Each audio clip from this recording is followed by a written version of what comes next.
Make this very simple paper house. It has no foundation, but it's easy to make. You just need a square piece of paper. Take the square and fold this into 16 little squares. First fold the midline and then shut the doors. Once again do the same and you'll get 16 little squares. Now cut along the red lines.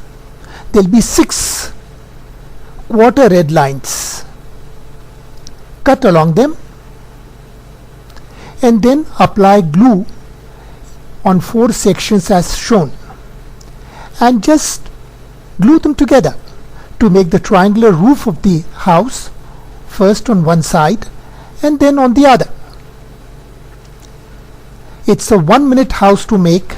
You can see the house is almost ready, but the house has no doors, no windows.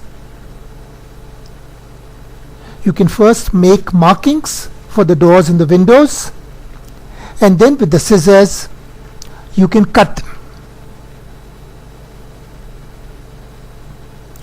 Open the doors and the windows.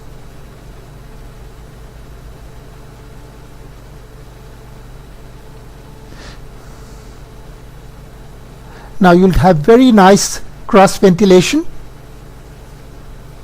And finally, get a set of sketch pens and paint your house and decorate it.